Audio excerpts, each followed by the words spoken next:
Apocalipsis 11:15. El séptimo malaj, ¿verdad? Conocidos como ángeles, el séptimo ángel tocó la trompeta y hubo grandes voces en el cielo. Vean, es importante que dice en el cielo.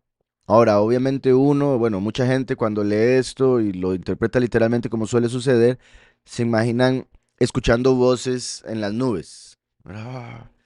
Pero al decir aquí en el cielo y después de haber dicho malaj, se está refiriendo al cielo de los ángeles. ¿Ok? Entonces, Yahuhanán fue llevado al cielo y por eso él pudo ver y oír. Pero lo que él vio y oyó fueron visiones, valga la redundancia, para que él las escribiera y nosotros pudiésemos recibir el mensaje de lo que representa cada visión. No quiere decir que la gente vaya a oír la trompeta literalmente o ver al malaj cuando toque la trompeta necesariamente. O sea, ya no, cuando los elegidos sean llevados a las nubes, pues ahí yo sí espero que veamos ángeles y todo lo demás habido y por haber. Pero mi punto es, la gente que está en el mundo no lo va a ver. Por eso la escritura dice una y otra vez que no se van a arrepentir. Y eso muestra que no van a entender también.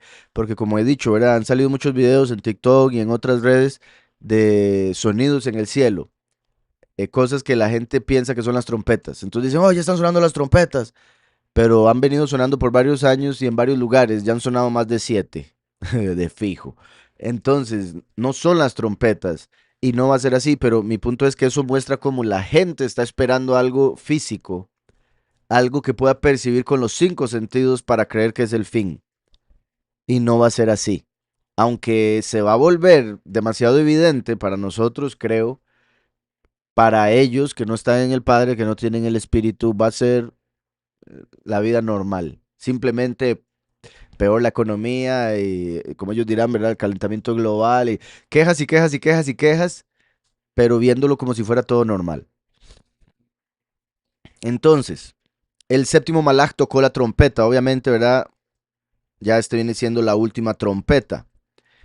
Hubo grandes voces en el cielo que decían, los reinos del mundo han venido a ser de nuestro soberano y de su Mesías, y él reinará por los siglos de los siglos. Esto, su Mesías, es curioso. De hecho, me recuerda algo que también me mandó un hermano hace unos días de un judío ahí, em, explicando la palabra Mashiach. No sé si la habrán visto por ahí. Em, entonces, vean que no dice de nuestro soberano y de el Mesías, sino que dice de nuestro soberano y de su Mesías. ¿Está claro? Entonces, eso es curioso porque es como si hubiera un Mesías del humano y un Mesías del Padre. No que Yahweh necesite un Mesías, obviamente, ¿verdad? Porque la gente tiende a ver el Mesías como el Salvador y punto. Y obviamente esa es una de las obras que Yahweh, Yahushua cumplió, el Mesías. Pero hay otras cosas que deben cumplirse y recuerden que el título Mesías significa ungido. Entonces es que está ungido para cumplir una labor. Como he dicho, está Yahushua que vino a morir por las almas de los hombres y el último que es Micael, que es posible que parte del plan de Yahweh con Micael debe tener que venir al mundo como hombre y morir. Además de lo que tenga que ver eso con la humanidad, considero la posibilidad de que sea una manera de abrir la puerta para los malajim, para los ángeles. O sea, como si fuera, por decirlo así, el primero por los hombres y el último por los ángeles, poniéndolo de una manera simple. Y por ende, el último sería por los cielos y el primero Yahushua por la tierra, ¿verdad? Al final, al unirse el primero y el último, se va a unir cielo y tierra. Por otro lado, em, el punto del Mesías del hombre y el Mesías de Yahweh se puede entender como el Mesías del hombre, Yahushua, vino como el postrer Adán porque el hombre necesitaba perdón de pecados. Pero después vino la apostasía y ahora necesita dar testimonio de que el primero ya vino. Necesita dar testimonio de la verdadera doctrina. O sea, como venir a hacer que se recuerde al verdadero poderoso. Y de ahí parte del punto de que sea su Mesías. Como que uno vino para salvar a la humanidad y el otro para acordarle a la humanidad que existe Yahweh. ¿Sí me explico? Obviamente, si quiero dejar esto claro por si algo, esto se puede ver tan simple como nuestro soberano Yahweh y su Mesías Yahushua, por supuesto. Pero el punto es encontrar los otros niveles de interpretación, las otras cosas que nos puede estar diciendo aquí.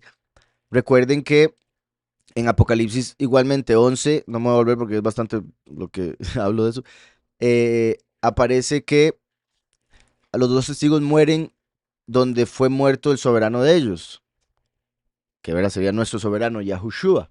Entonces, por eso, al ver esto así, nuestro soberano, esto puede hacer alusión a Yahushua, y por ende su Mesías haría alusión al que el Mesías envía. ¿Se acuerdan que en Apocalipsis 22, y lo veremos eventualmente, dice Yahushua, yo envío a mi mensajero? Entonces, si este soberano es Yahushua, su Mesías sería su mensajero, a quien él ungió para cumplir la misión. ¿Sí está quedando claro ese punto? Entonces, si entendemos eso, se puede ver el Mesías como el primero y su Mesías como el último. Ahora voy a mostrar algo por acá en hebreo. ¿Se acuerdan que su Mesías sería la palabra Mashiach más la Vav, que es de su Mesías? ¿Está claro? Meshijó. De ahí es donde viene el nombre México. Meshijó. Su Mesías. ¿Okay? Entonces hay una diferencia de valor numérico. El nuevo pacto fue escrito en hebreo, después lo pasaron a griego y fue el griego el que nos llegó a nosotros. Entonces no puedo ir a buscar el griego porque me va a aparecer en griego, ¿verdad? Entonces voy a buscar esa misma palabra porque solo aparece, o sea, aparece pocas veces escrita así como está. Y en ese caso iríamos Isaías 45. Así dice Yahweh a su ungido, a Ciro. Vean que dice su ungido, his anointed. En hebreo podemos ir aquí y dice le a Meshijó. ¿Lo ven ahí? Su ungido. Esto es para su ungido, para su ungido. Entonces, es 394 toda la palabra entera. Pero como sabemos, Lamet es 30. Entonces, si le quitamos 30 a 394, nos da 364. ¿Okay? 364. Ustedes recuerdan que Mashiach es valor numérico 358. Lo único que se le agregó fue la Vav. Y recuerden que 358 es el mismo valor numérico de la palabra Nahash, serpiente. Las dos tienen 358 como valor numérico. Por eso, por ejemplo, Yahweh le dijo a Moshe que levantara una serpiente en el desierto, en una asta de bronce. Bueno, la serpiente era de bronce. Que levantara una serpiente en el desierto en una asta. ¿Por qué? Porque el Mesías sería levantado por nuestros pecados. ¿Para qué? Para eliminar el poder de la serpiente. Porque 358 menos 358 es cero. Entonces, cuando él fue colgado del madero, Mashiach mató a la serpiente. No obstante, recuerden que a Mashiach lo mataron porque dijeron que venía del enemigo, que estaba poseído, que estaba loco, etc. O sea, lo vieron como una serpiente. O sea, vieron el 358 y en vez de ver a Mashiach, vieron a Nahash. Y por eso lo colgaron como Moshe en el desierto levantó Nahash, una serpiente. Y en el sentido positivo, recuerden que todo tiene en esta realidad positivo y negativo, todo. Y en el sentido positivo, al menos en el judaísmo, recuerden, como ya he mencionado, al Mesías lo llaman serpiente apartada en el sentido de que nos da la revelación de la verdad, así como la serpiente en el desierto dio la revelación del conocimiento, trayendo desobediencia, claro está, ¿verdad? Ahora bien, el nombre Meshijó, que lo acabo de borrar, es 364. Aquí voy a explicarlo, aquí va a salir de todas maneras. Entonces, ven acá, Meshijó. Entonces se puede entender como que hace alusión a dos Mesías, el Mesías de la tierra y el Mesías del cielo, como el descendiente de Yahudá y el descendiente de Yahusef. ¿Está claro? Y es un término que también se utiliza en Yeshayahu al referirse al emperador persa de una manera profética que se relaciona con la venida del último. Entonces, en sí esto indica que habría un Mesías para el cielo y uno para la tierra, por lo que dice su Mesías y no simplemente el Mesías. Yahushua vino a salvar el mundo con su muerte, mientras el último trae el juicio celestial y se vuelve un puente para que ciertos malajim puedan ingresar al otro mundo, al ser la manifestación de Micael, el rey de los malajim. Curiosamente, ayer vi que me pusieron un comentario en un video, la verdad no leí todo el comentario porque a veces eh, estresa un poco, entonces leí un poquitito y lo dejé para responderle después si es que lo respondo, pero era donde me preguntaban acerca de si Lucifer se puede arrepentir. Y yo explico en el video que no. ¿Por qué? Porque está escrito que no va a haber arrepentimiento para él, no va a, a recibir perdón. Ya está condenado, está escrito que va a caer y ser echado en el agua de fuego. Entonces, un pastor me escribió como diciendo, yo no creo que el Todopoderoso sea tan malo en su misericordia. Yo, pero, ok, no le he respondido, ¿verdad? Pero una cosa es la opinión de uno y otra cosa es lo que está escrito. Y la opinión de uno, si no está de acuerdo a lo que está escrito, entonces está mal. Sea cual sea su opinión, está mal si no está escrito. Ahora, puede que haya algo que esté mal interpretado en lo que está escrito, eso es otra cosa, ¿ok? Pero la escritura es clara de que Lucifer cayó y no va a haber para él levantamiento nunca. Fue representado por Saúl, él no volvió a ser rey, se pasó de Benjamín a Yahudá el reino y nunca más volvió a Benjamín ni volvería, a menos de lo que hemos hablado, de lo que representa a Benjamín como el último hijo, etc. En el libro de Enoch, Yahweh es clarísimo de que los ángeles que se rebelaron hasta ahí llegaron. Entonces, eso y otras cosas más nos muestra que hay una diferencia entre el libre albedrío que tienen los seres humanos y el libre albedrío que tienen los ángeles. Y de acuerdo a la cantidad o el nivel de libre albedrío, el juicio que se manifiesta para esa entidad, persona o ángel. ¿Ok? Entonces, los ángeles tienen un conocimiento mucho mayor que los seres humanos. Ellos no han visto a Yahweh, pero han visto más que los seres humanos. ¿Ok? Conocen mucho más que los seres humanos. Como hemos dicho, ¿verdad? Un ángel de agua sabe absolutamente todo acerca del agua. No hay ningún ser humano que sepa todo acerca del agua. Pero los seres humanos podemos trabajar en varias cosas, saber un poco de agua, saber un poco de fuego, saber un poco de naturaleza. El ángel que es creado para una materia sabe todo de esa materia, pero nada más eso.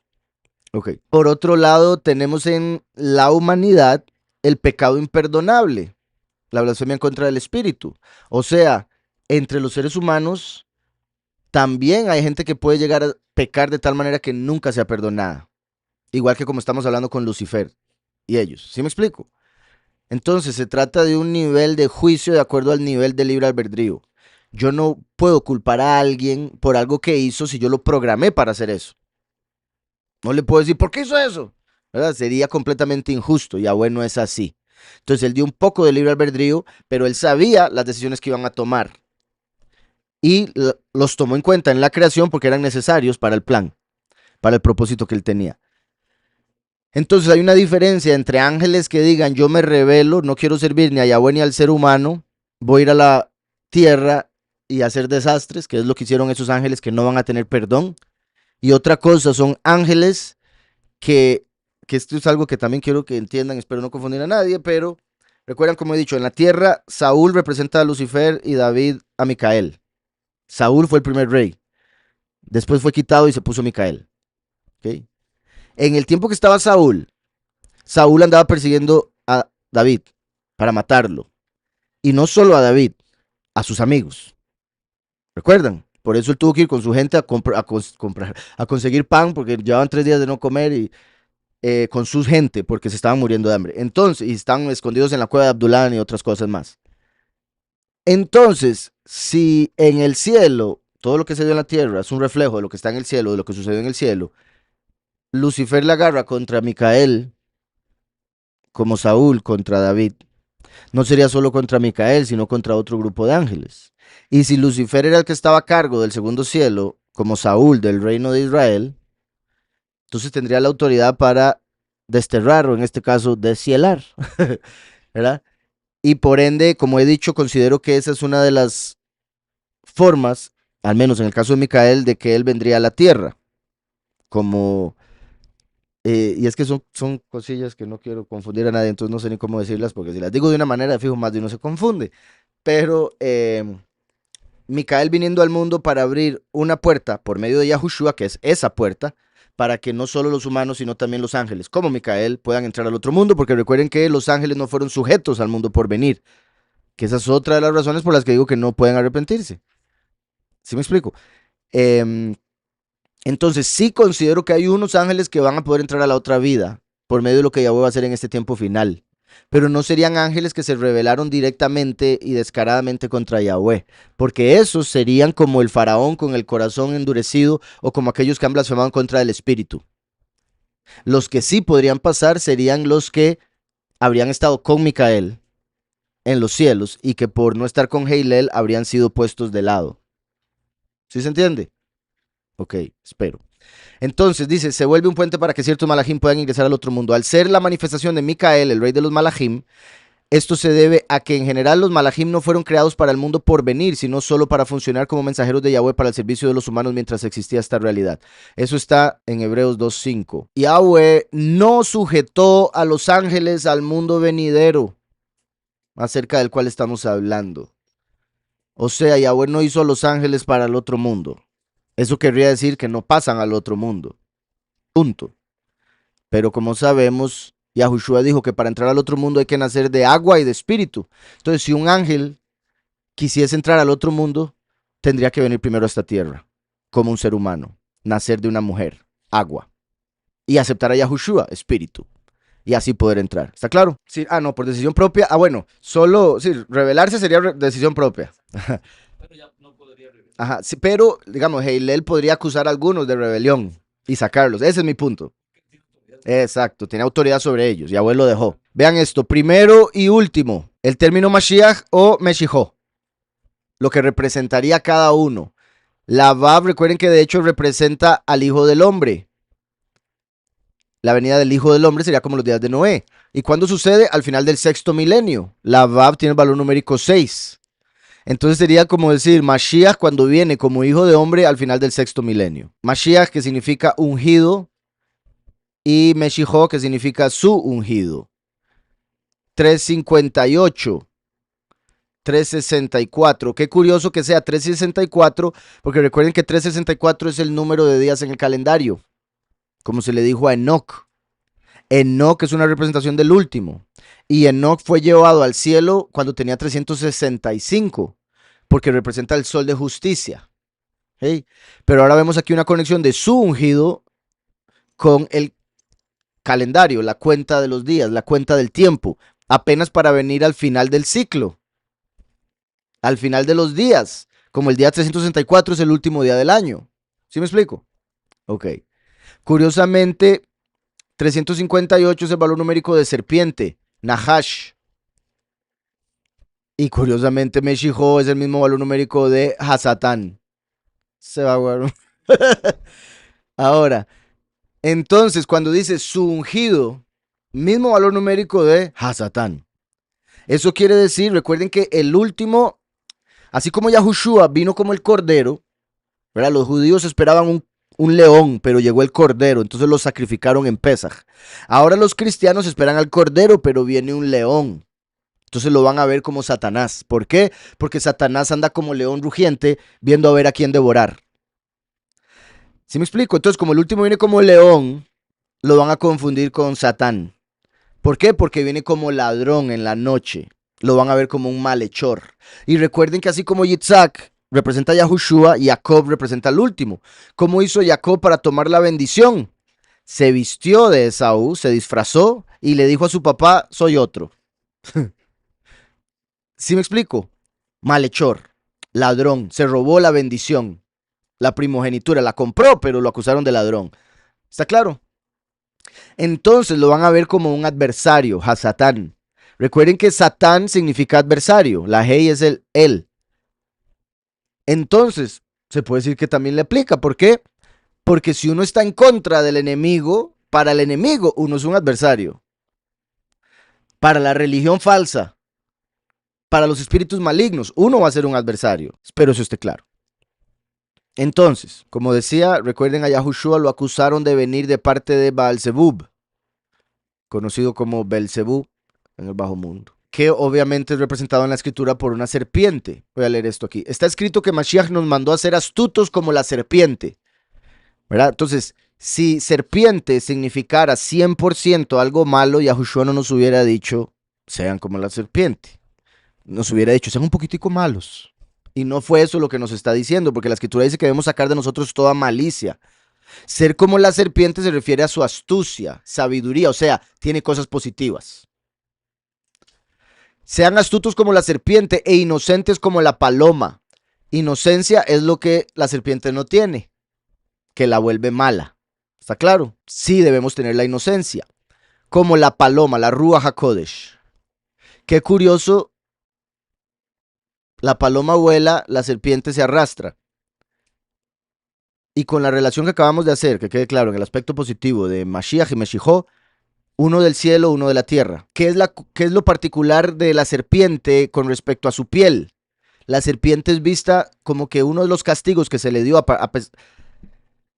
además de quitarle las patas para que se arrastrara, quitarle las alas, que se cree que se tenía también, quitarle las plumas, quitarle las manos, que también tenía.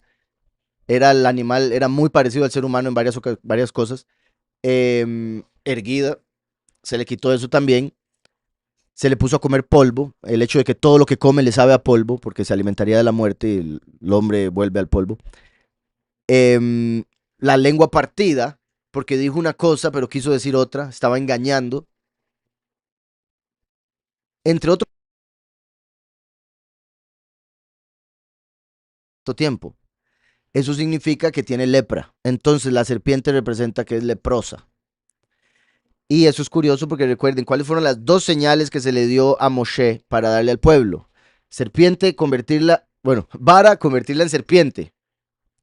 Y después meter su mano y que saliera leprosa.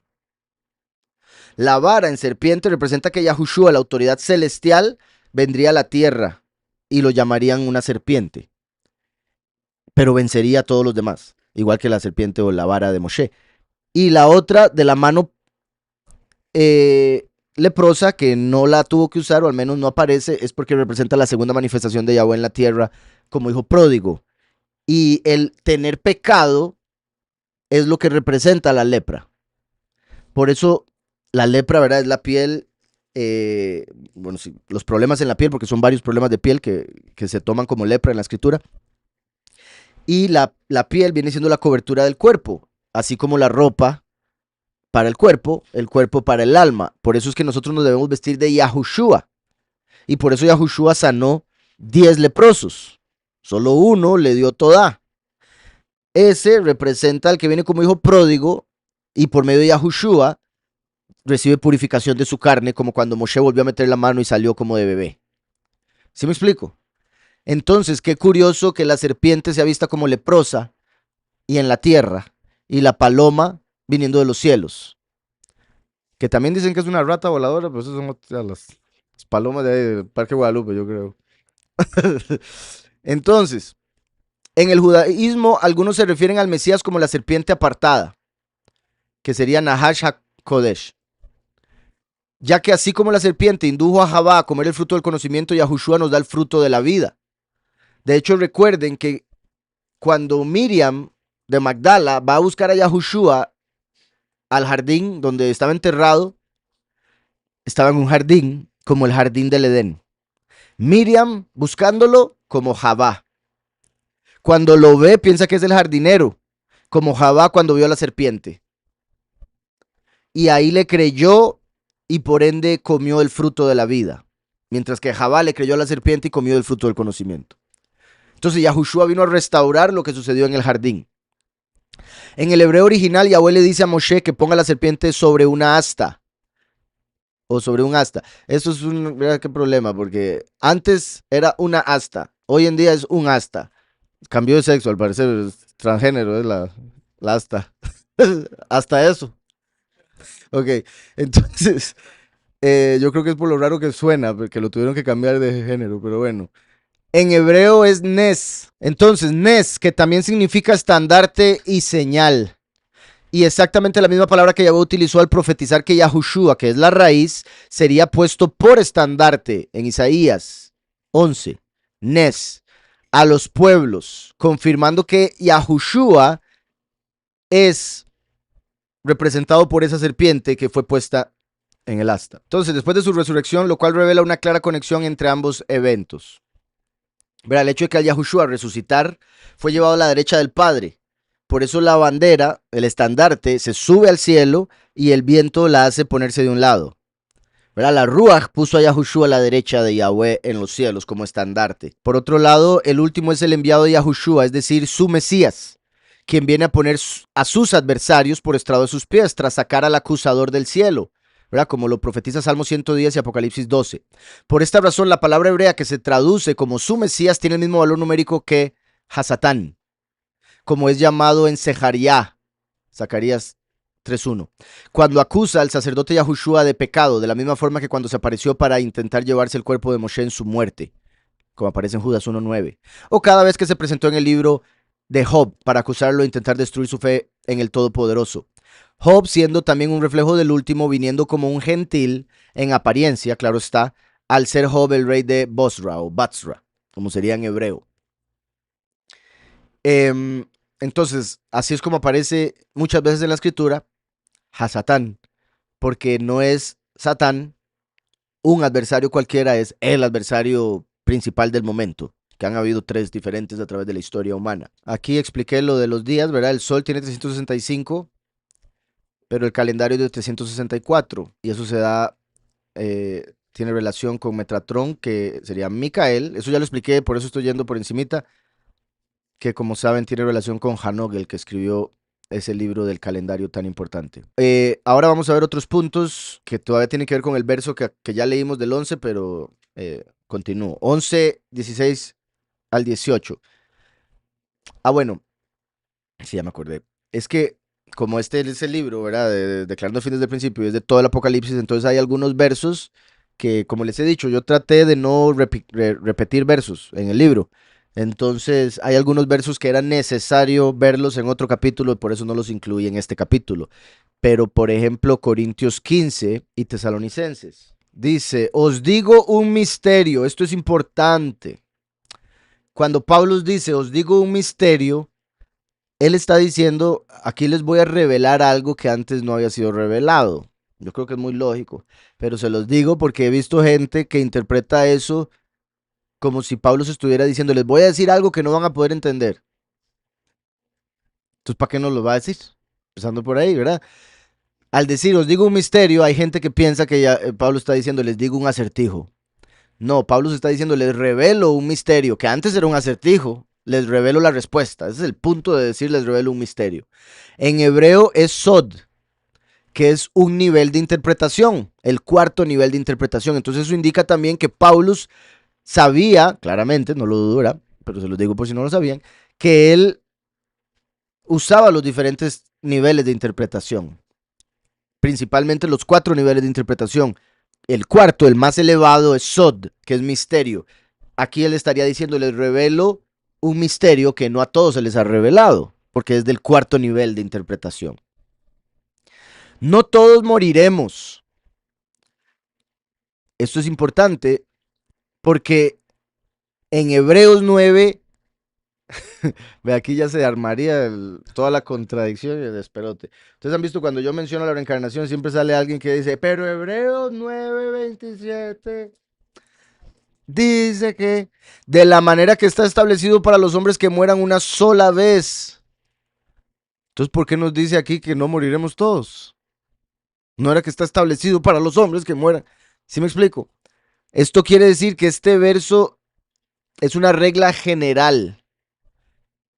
Y esta es la excepción a la regla. Y no quiere decir que de repente se le ocurrió a Yahweh hacer la excepción. No, porque si no, entonces no estaría el misterio ya ahí escrito.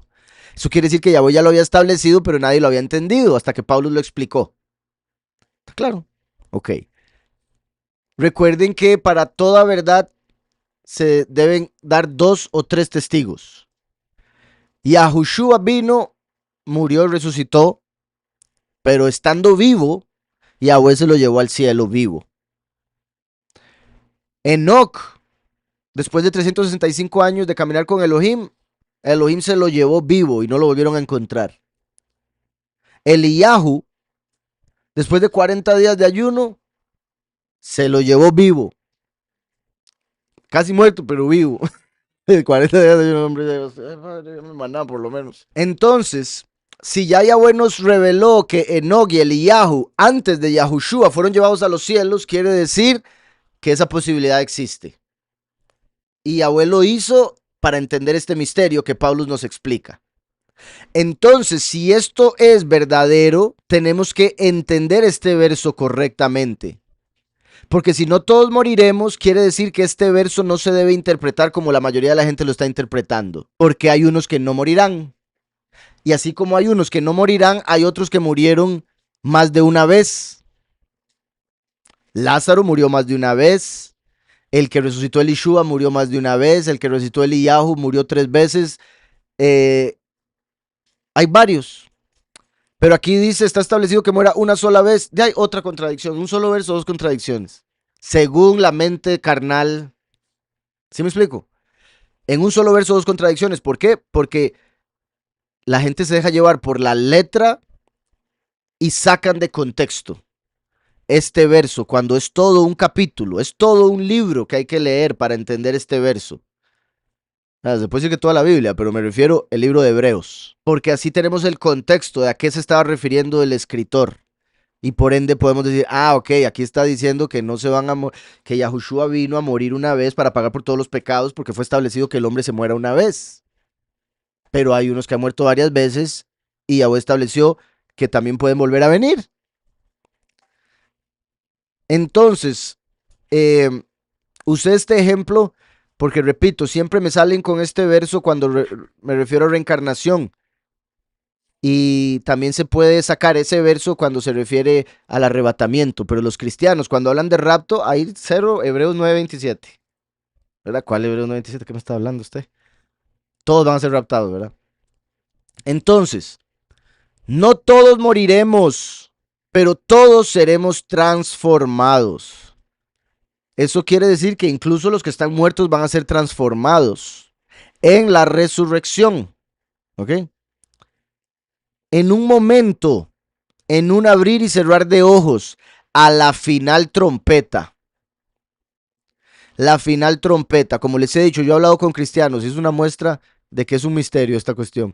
Porque he hablado con cristianos y no estoy hablando de cristianos, personas, ovejas. Me estoy hablando de teólogos, pastores, de años y demás, que me han dicho que lo que estamos aquí viendo en Apocalipsis 11, donde dice que sonó la séptima trompeta, es otra trompeta. Cuando les digo es que Apocalipsis dice que son 7 trompetas en total. Entonces la séptima es la última trompeta. Por ende es la trompeta final. ¿Verdad? Es lógica de primer grado. Trompeta final porque es la séptima y solo hay 7. Entonces tiene que ser esta. Y he oído cristianos que me dicen, no, esta es otra trompeta. Aquí no está hablando de la del Apocalipsis. Ok, entonces ¿de cuál está hablando? Es un misterio. No me diga. ¿Verdad? Cuando es algo, cuando Pablo dice un misterio es porque está escondido en la escritura. Esto que me dijo este pastor era, no, simplemente quiero que sea otra. ¿Por qué? Porque en la doctrina cristiana, esta final trompeta para ellos sucede antes de los últimos 7 años. Eso quiere decir que les choca. No puede ser la trompeta del Apocalipsis, porque para ellos ya no pueden estar en la tierra. Entonces, como su doctrina les dice que no van a estar en la tierra para el Apocalipsis, dicen, esa trompeta tiene que ser otra. No sé cuál, pero otra. Se rehúsan a creer que van a estar en la tierra. ¿Sí me explico? Es muy triste y va a ser súper confuso para ellos. Si Yahweh le dijo a Pablo esto, y él dice a la final trompeta, Yahweh nos tiene que decir cuál es esa trompeta. Y si es final, es porque hay varias otras. Y Juan nos dice que hay 7 trompetas en Apocalipsis. Dice, obviamente son esas. Que no hay ningún otro lugar que Yahweh nos esté profetizando trompetas. ¿Sí me explico? Los cristianos lo que dicen es que es en el día de trompetas antes de que empiece los 7 años. Tampoco dice eso, porque hubiese dicho en el día de trompetas, que ni siquiera se llama de trompetas, se llama de toque, de alarma, Yom Teruah. Entonces, aquí Pablo se está refiriendo a la séptima trompeta de Apocalipsis que profetizó Juan. ¿Está claro? Ahora, es posible, y esto es clave, es posible que Juan no hubiese escrito el Apocalipsis todavía cuando Pablo se escribió esto. Y ahí eso es sorprendente, porque eso quiere decir que entonces Yahweh le había revelado cosas a Pablo del Apocalipsis, por un lado. O que de lo que Pablo se agarró aquí fue de la historia, por ejemplo, de Jericó. ¿Se acuerda cuando entraron a la tierra de Jericó? Cuando dieron 7 vueltas, dijeron toquen las trompetas los 7 sacerdotes y ese último toque fue el que hizo que se cayeran las murallas.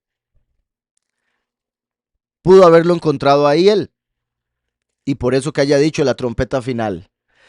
Y recuerden que eso de Jericó es una representación del Apocalipsis. Porque dieron 6 vueltas. Daban un día una vuelta, un sello. El otro día otra vuelta, segundo sello. Hasta que dieron las 6 vueltas, 6 días, los 6 sellos.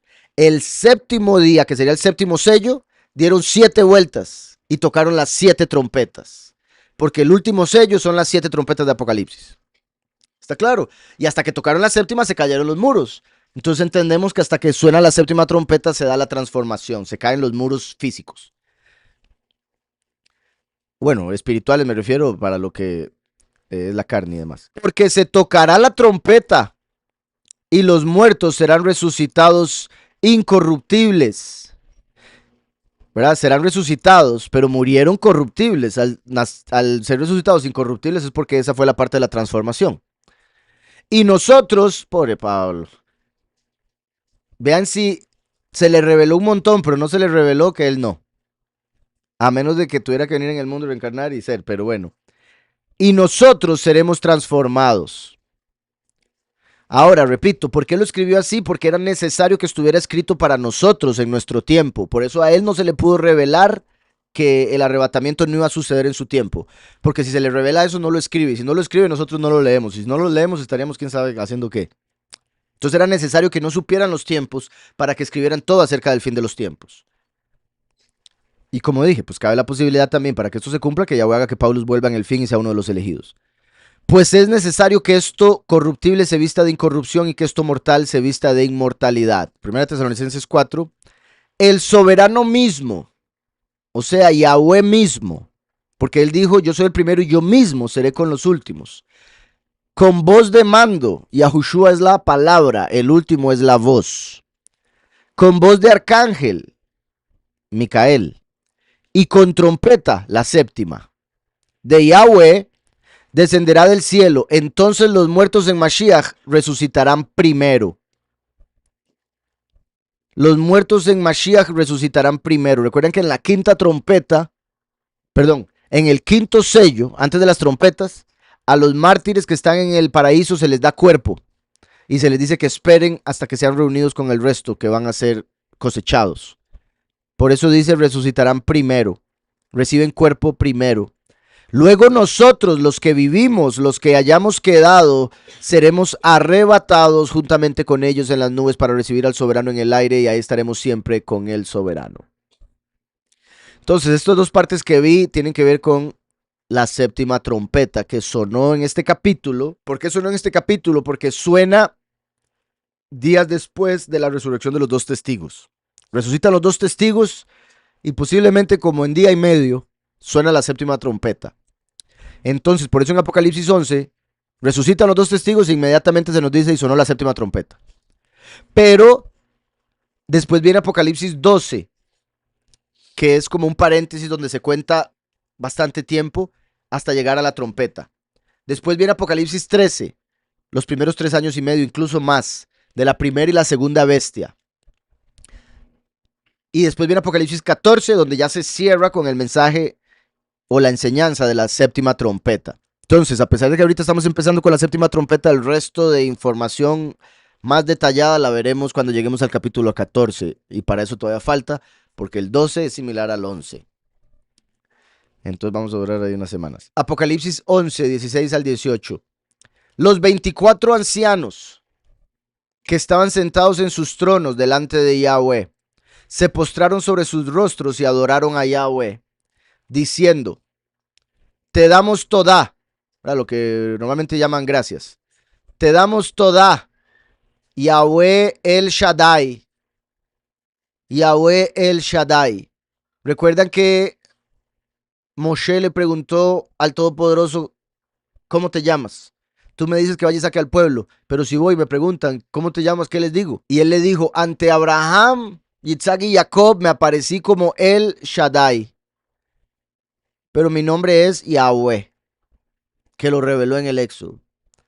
Entonces su nombre personal, Yahweh, el que era.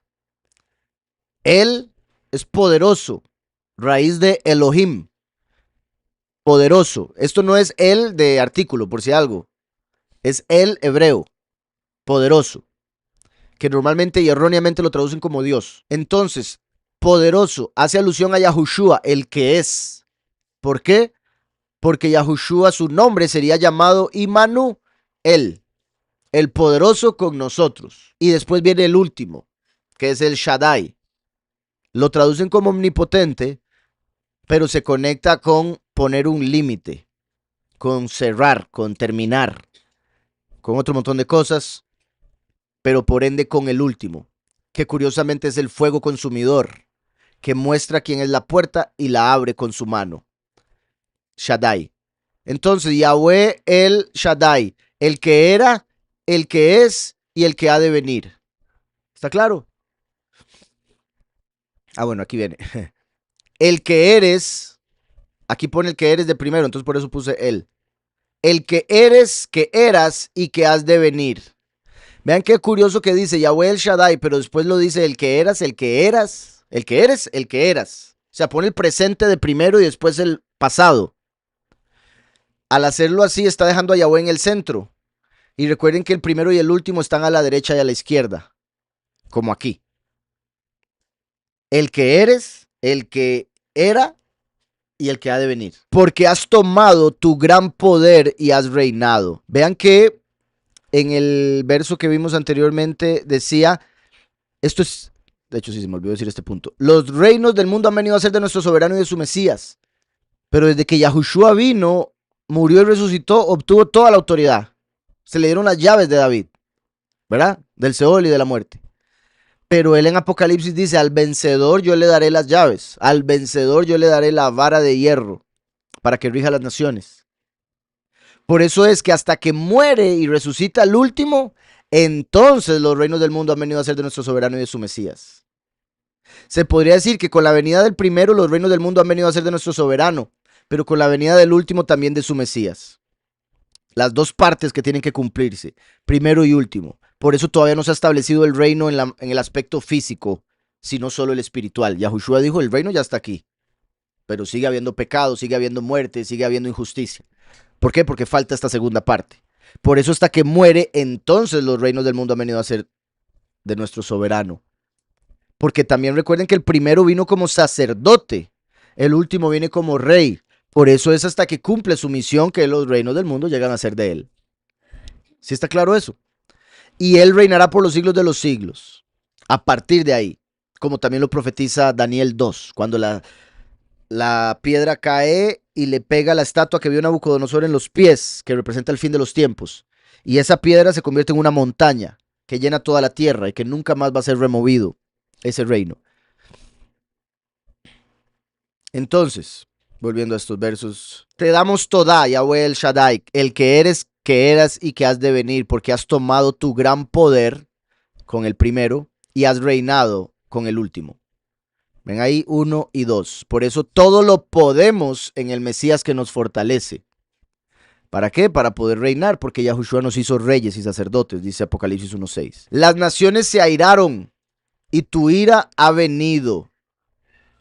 Tu ira le está hablando a Yahweh, o sea, la ira de Yahweh. Sé que son cosas obvias, pero que al parecer se pierden en la lectura cuando lo lee la gente. ¿Recuerdan lo que habíamos visto? Bueno, hemos visto varias imágenes, por ejemplo, bueno, esta yo creo que es la más simple. Vean, los primeros, ¿verdad? Esta línea representa 7 años. 3 años y medio, 3 años y medio. La tribulación, la gran tribulación. La ira del Cordero, la ira de Yahweh. La ira del Cordero es en contra de los que dicen creer en Él, los creyentes. Ese es el juicio de los primeros 3 años y medio. Pues se da el arrebatamiento y mueren los muchos. Entonces viene ahora el juicio contra las naciones. Por eso es la ira de Yahweh. Porque Él los creó a todos. Una cosa es los que creen en el Mesías, que dicen creer en Él, pero creen en otro. Y otra cosa es lo que no creen en el Mesías, pero fueron creados por Yahweh. De todas maneras van a tener que responderle a su creador. En Apocalipsis 6, cuando llega el sexto sello, dice: caed sobre nosotros y escondernos del rostro de aquel que está sentado en el trono y de la ira del Cordero. Y esto es el sexto sello, que es todavía la primer mitad. Es aquí. Entonces ven que llaman la ira del Cordero, estando en el sexto sello. ¿Está claro eso? Ahora murieron los dos testigos en Apocalipsis 11 para que se manifieste el falso Mesías, que es el anticristo. Entonces en Apocalipsis ahorita estamos aquí, ya habiendo entrado en la segunda mitad. Apenitas entrando a la segunda mitad, porque es donde se da la séptima trompeta. ¿Ven la séptima trompeta ahí? Esta es la ira del Cordero, el sexto sello. Pero ahora estamos en la séptima trompeta y dice: tu ira, Yahweh, ha venido. ¿Está claro? Entonces ahí se nota que son dos iras diferentes. La ira del Hijo y la ira del Padre. Dice después: el tiempo de juzgar a los muertos, de dar el galardón a tus siervos los profetas, a los apartados y a los que temen tu nombre. Pero en el mundo dicen que el nombre no importa. Entonces se quedaron sin galardón. Vean, tiempo de juzgar a los muertos, dar el galardón a tus siervos los profetas, a los apartados y a los que temen tu nombre. 4. Ahora dice a los pequeños y a los grandes. Depende cómo veamos eso, porque si vemos pequeños y grandes como dos, serían 6. Perdón, si 6 o 5 si los vemos como un solo grupo que está diciendo ahí. Y de destruir a los que destruyen la tierra. 7. O sea, ya la completitud. Recuerden que el 7 es completitud terrenal. ¿Verdad? Es como ya para terminar el juicio. Completar las plagas. Los que temen tu nombre, curiosamente es el número 4. ¿Cuántas letras tiene el nombre? 4 letras. Entonces empieza con la resurrección de los muertos, porque vean que aquí lo dice Apocalipsis, el tiempo de juzgar a los muertos. Recuerden que vimos en Tesalonicenses que resucitarían primero los muertos y después los que estén vivos. Después de dar el galardón a los siervos, a tus siervos los profetas, a los apartados y a los que temen tu nombre. A los pequeños y a los grandes. Aquí no está hablando de jóvenes y viejos, está hablando de gente que es pequeña espiritualmente y otros que son grandes espiritualmente, de acuerdo a su fe, a sus obras. Y de destruir a los que destruyen la tierra, bendito Yahweh. Entonces no es Yahweh el que destruye la tierra es destruida por el ser humano y el libre albedrío que Yahweh le dio para aceptar la influencia de entidades negativas y hacerles caso como para hacer todo lo que han hecho. Sí, montones de cosas, la lista es inmensa. Todo en este mundo, como se ha hecho para ganar dinero, entonces destruye algo, o destruye la tierra, el ambiente, o destruye el cuerpo, o destruye su mente, o destruye la sociedad, o destruye la niñez, o destruye... Pero todo destruye en este mundo. Y son los líderes principales los que están de acuerdo con eso porque ganan dinero destruyendo. Entonces, recuerden que Shaddai es valor numérico 314, por ende se conecta con el número pi, que representa el infinito. Y es cuando se cierra el círculo. O sea, eso confirma que Shaddai es hasta terminar el tiempo para entrar al infinito. Apocalipsis 11:19. El templo, que como sabemos, ok, por si algo, esto yo lo puse, ¿verdad? Ya saben. Yahushua dijo: destruyan el templo, yo lo levanto en 3 días. Yahushua hablaba de su cuerpo como el templo. Recuerden lo que decía Malaquías 3:1, que vendría a preparar el camino y entonces aparecería el soberano a quien buscáis, quien vendría súbitamente a su templo. O sea, el alma de Yahweh entrando a un cuerpo humano. Eso es el soberano que buscamos viniendo a su templo. Por eso después él dijo, destruyan el templo, refiriéndose a que lo mataran. Y yo lo levanto en 3 días, refiriéndose a la resurrección. ¿Estamos? Ok, entonces, aquí no voy a leer esto que tengo seleccionado. El templo de Yahweh fue abierto en el cielo. Entonces eso se puede ver, si lo queremos ver de una manera literal, como que en el cielo también hay edificios. Y así como hay un templo en la tierra, había un templo en el cielo. El templo de la tierra fue hecho de acuerdo al templo del cielo. Recuerden que cuando Moshe hizo el Mishkan, lo hizo de acuerdo al modelo que se le enseñó del cielo. Pero Pablo se explica que eso era un modelo. O sea, incluso el edificio que tendrían en el cielo es una representación de algo del tercer cielo. ¿Y qué es ese algo? El Mesías, Yahushua. ¿Está claro eso? Entonces, en un nivel básico, el templo se refiere a un edificio celestial, al que van a entrar los 144,000 después del arrebatamiento. ¿Está claro? Pero en el sentido espiritual, el templo es Yahushua, un nivel más elevado. Y dice, el templo de Yahweh fue abierto en el cielo y el arca de su pacto. Así como el templo es el primero, porque Yahushua es el sumo sacerdote, el último, la segunda manifestación, es el arca, porque es el trono. Y el trono de Yahweh en la tierra era el arca del pacto dentro del templo. ¿Está claro? Vean lo que habíamos leído hace unos momentos. Bueno, es que me fui a la escritura otra. Donde decía, el que está sentado sobre el trono es Yahweh, pero el trono es el último. Y de la ira del cordero, Yahushua. Entonces aquí está hablando del primero y el último. ¿Sí está claro eso? Y lo vamos a ver más claro más adelante, pero nada más, porque ya lo hemos hablado, lo menciono acá. Entonces el último es el trono. El trono en el templo era el arca. Recuerden que cuando Shlomo construyó el templo, al inaugurarlo, trajo el arca. Y pusieron el arca dentro del templo. El templo se llenó de la estima de Yahweh como de humo. Y era un humo espeso por el cual los sacerdotes no podían estar ahí adentro. Entonces tuvieron que salir y esperar 7 días hasta que se acabara la fiesta. Y se salió el humo y pudieron volver a entrar. Eso, como lo vamos a ver después en Apocalipsis 15, fue un ejemplo de lo que pasaría en el fin de los tiempos. Lo que sucedió con Shlomo en la inauguración del templo y lo que sucedió con Moshe en la inauguración del Mishkan. El Mishkan era el templo, pero de piel, ¿verdad? De piel de animal, representando una vez más el cuerpo Mashiach. Entonces se nos dieron 2 ejemplos en el pasado de un templo inaugurándose y llenándose de humo y todo el mundo teniendo que salir. ¿Por qué? Porque cuando esto pasa en Apocalipsis 11, el arca está entrando al templo en el cielo. Eso representa el último haciéndose uno con el primero en los cielos. El arca entrando al templo. ¿Está claro? Y en el sentido más literal, si se quiere ver así, sería la inauguración del templo celestial. Después de la resurrección de los 2 testigos. Se toca la 7ª trompeta. ¿Por qué? Porque se está inaugurando el templo. Por eso un ángel en el cielo toca la 7ª trompeta, se abre el templo, entra el arca. Es la inauguración. ¿Sí está claro?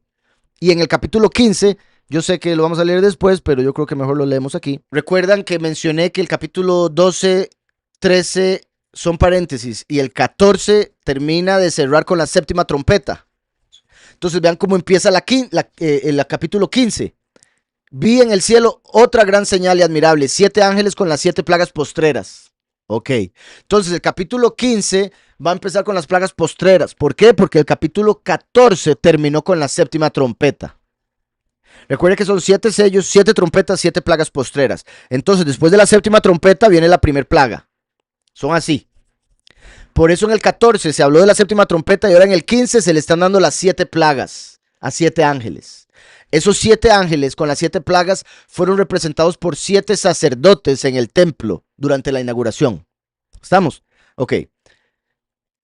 También vi como un mar de vidrio mezclado con fuego y a los que habían alcanzado el triunfo sobre la bestia y su imagen, sobre su marca y el número de su nombre. O sea, sobre el gobierno mundial y sobre el anticristo, la bestia y su imagen. Sobre su marca, y el número de su nombre. Porque así como el nombre de Yahweh Yahushua es importante, el nombre falso va a ser clave para el engaño. De pie sobre el mar de vidrio, o sea, sobre el firmamento, con las arpas de Elohim. O sea, ya después del 14, que fue la cosecha, los elegidos van a estar sobre el segundo cielo, sobre el firmamento, sobre el domo, con las arpas de Elohim. Y cantan el cántico de Moshe, siervo de Yahweh, y el cántico del Cordero, último y primero. Esto es parte del cántico. Después dice, después de estas cosas miré, y fue abierto en el cielo el lugar apartado del Mishkan del testimonio, o del Ohel Moed sería. Del templo salieron 7 ángeles con las 7 plagas, como esos sacerdotes que tuvieron que salir del templo, vestidos de lino limpio, como los sacerdotes, y resplandeciente, ceñidos alrededor del pecho con cintos de oro.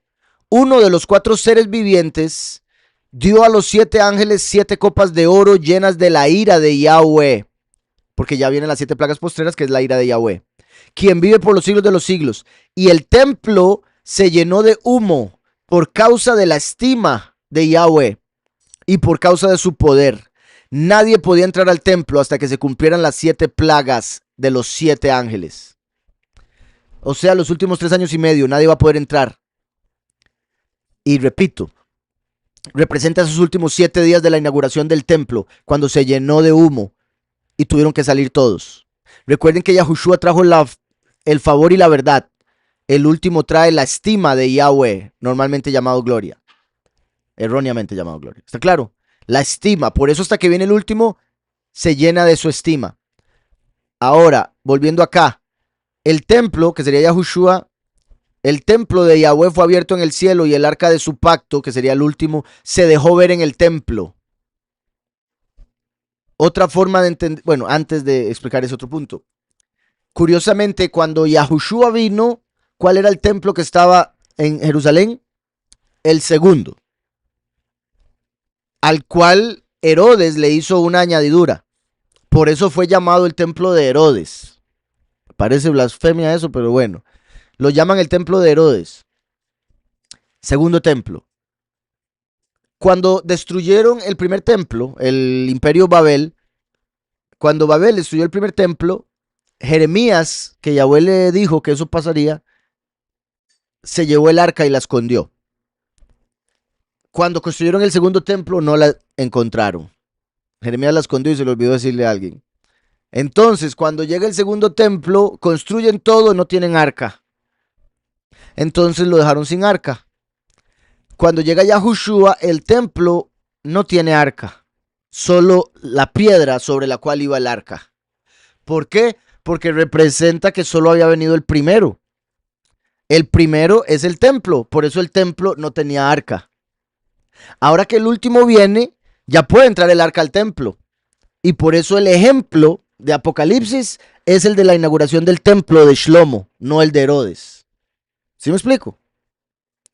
Cuando vino Yahushua no había arca porque representaba que solo estaba cumpliéndose la primera parte, el primero, templo sin arca. Ahora que viene el último, viene como el arca, entonces ya el templo en el cielo se puede abrir para que entre el arca cuando asciende a los cielos después de la resurrección. ¿Está claro? Ahora bien, vea que dice se dejó ver en el templo. Esto también indica, además de la inauguración, que nos da a entender esta línea junto a lo que vimos en Apocalipsis 15, con esta otra se nos está dando a entender algo más. Es como si el arca siempre hubiera estado ahí, pero ahora el velo que había entre el templo y el lugar purísimo se rasgó. Y ahora se dejó ver el arca. ¿Sí me explico? Recuerden que eso es lo que piensan que sucedió cuando Yahushua murió. Pero en una de las traducciones de Mateo nos damos cuenta que el velo que se rasgó con la muerte de Yahushua era el velo de la entrada del templo. Porque se vio desde afuera. De afuera del templo no se puede ver el interior del templo, obviamente. A menos de que esté la puerta abierta y uno así pueda. Pero ellos estaban donde estaban matando a Mashiach. Y ven que se rasga el velo. ¿Ok? Recuerden que en el templo estaba la entrada al patio. Después había un velo para la entrada al templo y un velo para la entrada al lugar purísimo. Tenían nombres diferentes, ahorita vamos a verlo, pero cada uno tiene un nombre diferente. Recuerden que además del velo a la entrada del templo y el velo a la entrada al lugar purísimo, había otro velo que era el que tenía Moshe en su rostro, para que no lo vieran, ¿recuerda? Entonces, como he dicho, esos 3 velos son representados por Lot, Moab y Amón. Lot significa cubierta, como un velo. Lot representaría el velo de Moshe, que fue el primer velo, porque Moshe se puso ese velo antes de hacer el Mishkan. Y representa la muerte. Representa el velo de la carne, lo que la carne hace para que nosotros no podamos ver lo espiritual. Como este cuerpo viene siendo, además de un vehículo muy bueno, también termina siendo como un filtro que no permite que veamos un montón de cosas que están ahí. Entonces, Moshe, su velo, representa a Samael, que representa la carne, porque la inclinación al mal en la carne viene de Samael. Samael es la raíz de la inclinación al mal que tiene la carne. Después está el velo de la entrada del templo, que es representado por Moab. Moab significa de su padre. Yahushua vino de su padre y murió para darnos la entrada al templo. Por eso él dijo, esta es la sangre que es derramada por los muchos. Los muchos son el templo, pueden entrar al templo. Los pocos, el lugar purísimo. ¿Okay? Y ese otro velo para entrar al lugar purísimo sería Amón, el otro hijo de incesto de Lot. El último. Lot, Moab y Amón en lo negativo se conectan con Samael, Heilel y Azazel. Por eso Yahushua venció a Heilel, los venció a todos, pero en el caso del orden, venció a Heilel y por ende abrió la entrada al templo. Por eso cuando él muere se rasga el velo de la entrada. Cuando el último muere, se rasga el velo último, porque vence a Azazel, que es el falso Mesías, en el sentido de que revela quién es. ¿Sí me explico? Una de las razones por las que el enemigo mantiene su poder es porque el conocimiento se mantiene oculto.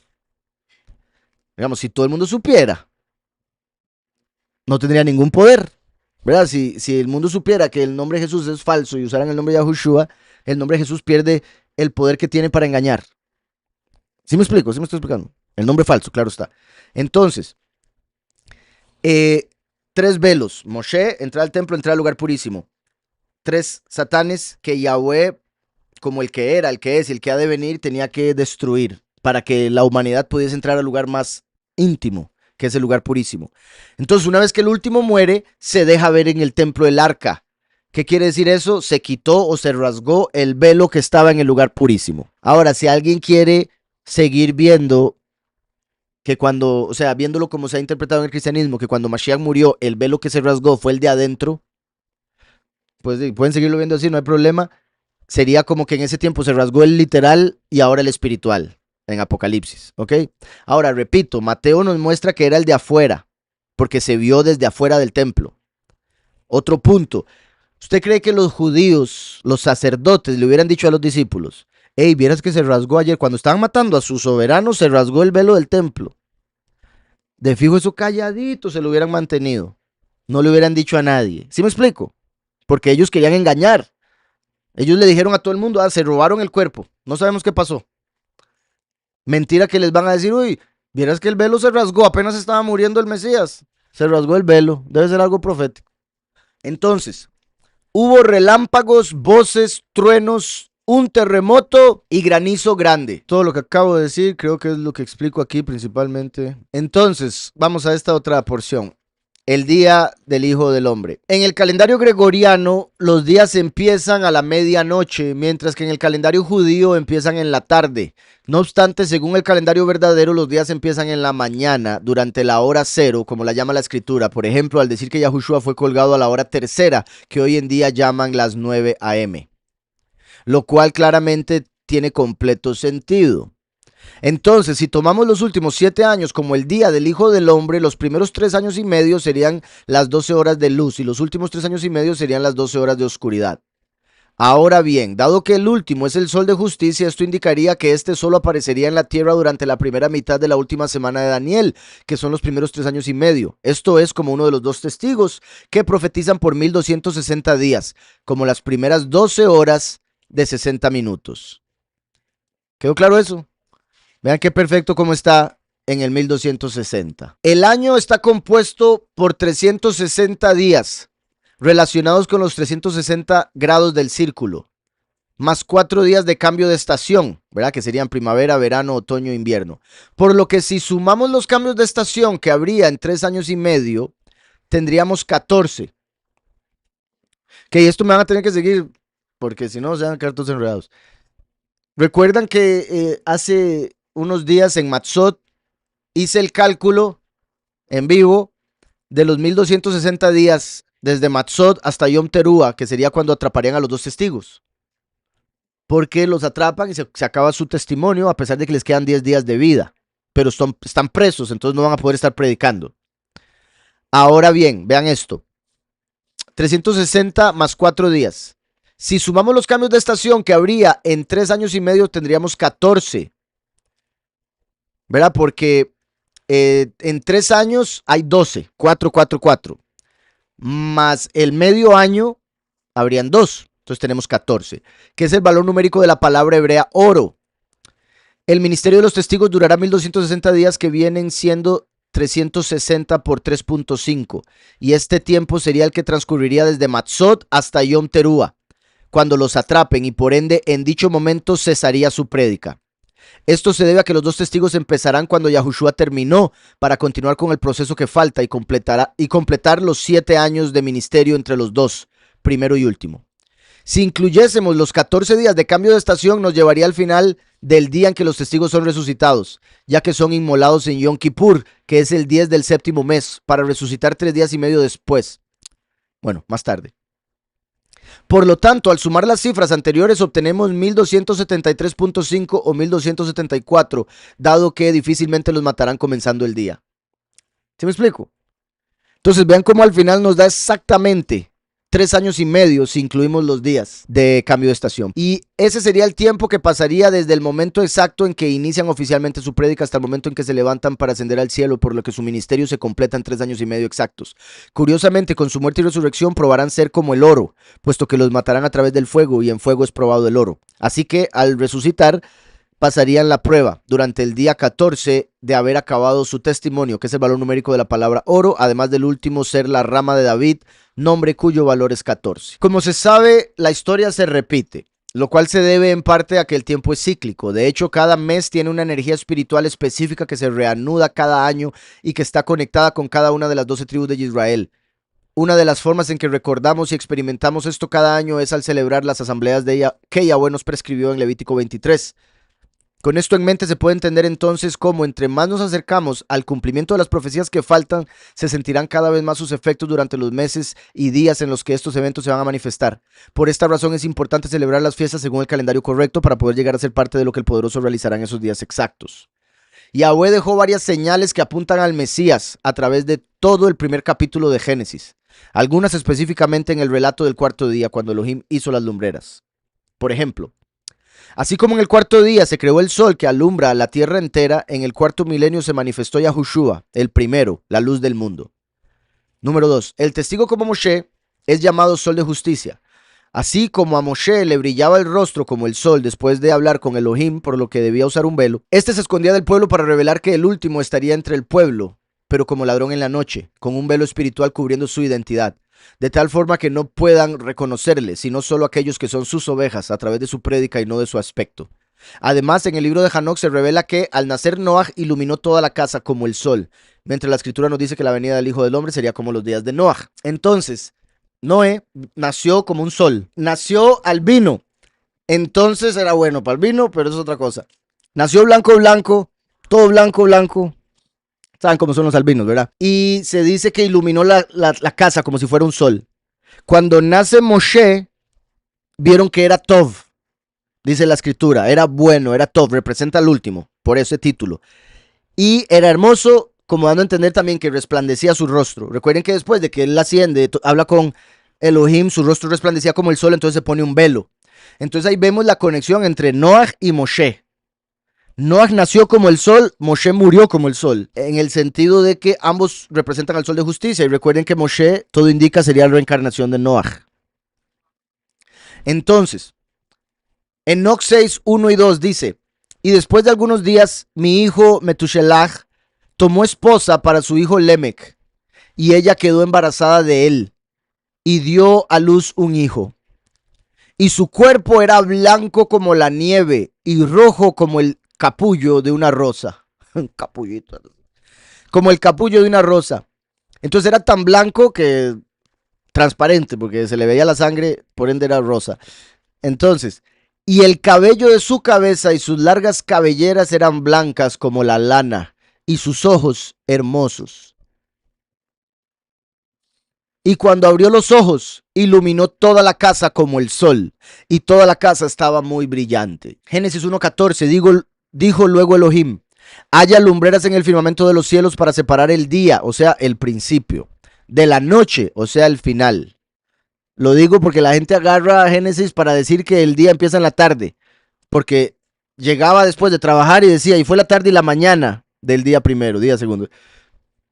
Pero aquí nos está mostrando que el día es primero, para separar el día de la noche, que sirvan de señales, Leotot, para las estaciones.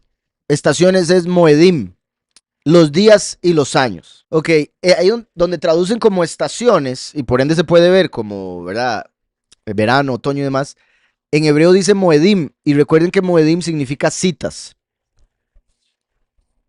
Por ende, Yahweh puso las lumbreras para que funcionaran como señales para saber cuándo celebrar las fiestas con él. Vean la palabra para señales. Esta es la versión normal de la palabra. ¿Ok? Así es como aparece escrita en este verso. Recuerden que la lamed es para, entonces se separa. Esta sería la palabra. Entonces, para señales. Ot, vemos que le hace falta una vav aquí y que le agregan una tav, porque está diciendo señales. Esto es señal. Entonces, aquí hacen falta dos vavs.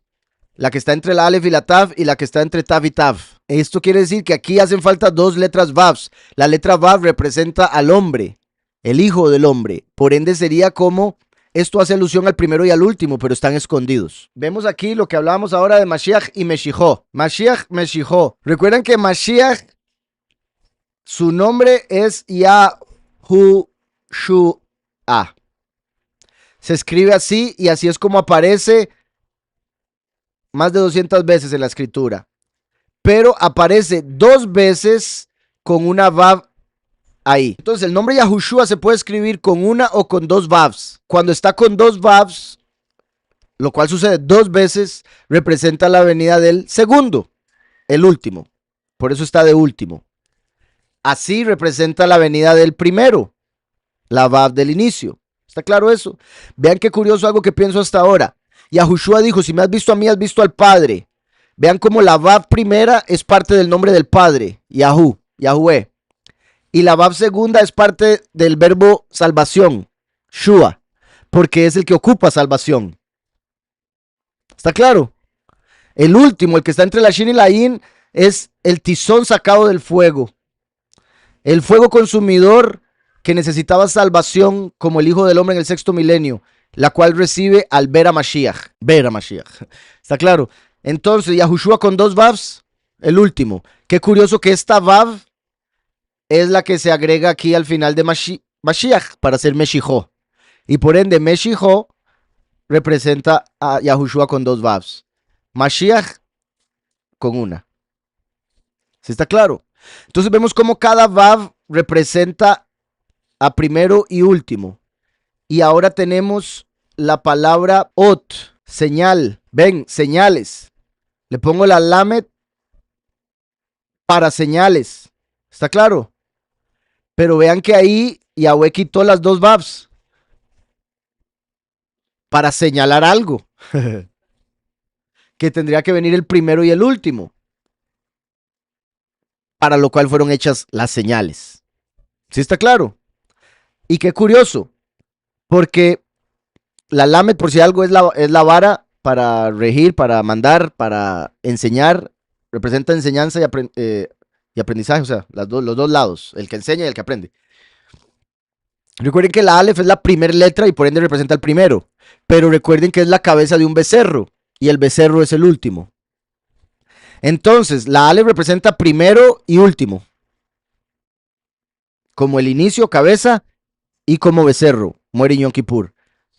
La muerte del primero, la muerte del último. Recuerden que la Tav es la última letra, así como la muerte es el final, pero no solo es la última letra, en el pictográfico es una cruz, o sea, dos cruces. La muerte del primero y la muerte del último serían señales. ¿Sí está claro todo eso? Exacto. Recuerden que los elegidos tienen el nombre del Padre y del Hijo en sus frentes como un sello. Aquí está la cabeza de los elegidos, los que son primicia, por eso la primera, con el nombre del Padre y del Hijo sellados en sus frentes. Y el testimonio de Mashiach. ¿Está claro? Espero. Ahora, vean que solo en la palabra señal, demasiado poderosa. El primero siendo clavado en la cruz. La palabra señal significa el primero clavado en la cruz. O el becerro que viene en el sexto milenio a sellar. Misma. Que sirven de señales. Ahora, por si algo también, obviamente los ángeles, cuando tienen que venir con una misión específica para hablar con un ser humano, entonces ahí se tienen que manifestar en la misma forma que un ser humano, entonces ya entran en la realidad física, en un cuerpo y el tiempo y todo, y ya no estarían allá como esto que acabo de decir. Yo me refiero en el aspecto espiritual, cuando no los vemos, están trabajando de un montón de formas, pero están principalmente conectados con el cielo. Cuando los podemos ver es porque ya se metieron en algo físico para ser parte de esta tierra. Ok, entonces, que les sirvan de señales para las estaciones, los días y los años.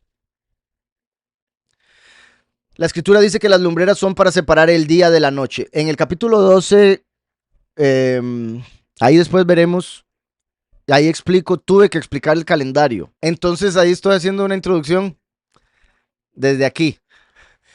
La escritura dice que las lumbreras son para separar el día de la noche, ¿verdad? No dice para separar la noche del día. Claramente podemos ver que primero se menciona el día, a diferencia de lo que se enseña en el mundo, al decir que las 24 horas inician en la noche, ya sea como los judíos, para quienes el día cambia en la tarde, o los cristianos, para quienes cambian la medianoche. O sea, ambos están mal. El verso indica que los astros fueron puestos en el cielo para ayudarnos a diferenciar el principio de los tiempos, que es el día, que en el aspecto histórico es cuando era más simple encontrar al Todopoderoso de una manera más evidente, como lo vemos en Isaías 55, en contraste con el fin de los tiempos en los que habría hambre y oscuridad espiritual y por ende sería la noche. Por esta razón, el mundo se encuentra completamente descarriado y las personas ni siquiera saben a quién adoran, ya que no conocen a su creador debido a todas las doctrinas de demonios que enseñan en iglesias y sinagogas. Tampoco conocen al Mesías, puesto que el enemigo ha engañado a las masas a través de todos los medios posibles. La palabra traducida en el verso como señales. Ayer estaba, bueno, estos días en realidad no la vi seguida, porque una película que salió hace un tiempo y cuando murió el Papa, escuché un par de personas mencionar la película como diciendo que la habían hecho al propio porque sabían que esto iba a pasar pronto. Cónclave, no sé si han escuchado esa película. Está en Amazon, no sé si en Netflix. Y se trata de que se muere el Papa. De hecho, empieza con la muerte del Papa. Entonces es muy particular, ¿verdad? Porque apenas para el tiempo. Muere el Papa y empiezan a hacer, ¿verdad? El cónclave, que es donde se reúnen todos, cierran todo para escoger el nuevo. Entonces es como mostrando en parte cómo se dan las cosas allá adentro. Obviamente muy superficial, no dicen la verdad, pero incluso lo superficial muestra lo mal que están. Porque todo es, bueno, entre ellos, ¿verdad? Ponían así como que uno compró los votos de algunos para ver si lo ponían a él, otro que era, no sé, les voy a hacer spoilers. Si la van a ir a ver, salado, ya se las voy a arruinar. De por sí no está tan buena. Eh, uno porque lo compraba los votos, el otro em, era, bueno, lo curioso es que más de uno dice, no, yo no quiero ser el papa, pero después andan diciendo, ¿y por qué no me votó por mí? ¿Verdad? Es como, quería o no quería ser el papa. Entonces se hacen los humildes, pero al final todos querían el puesto. El único que no quería, que parecía no querer el puesto es el que lo recibe. Y ahorita les digo el que lo recibió. Pero entonces empiezan a salir los trapos sucios de este y del otro para no votar por este o por aquel.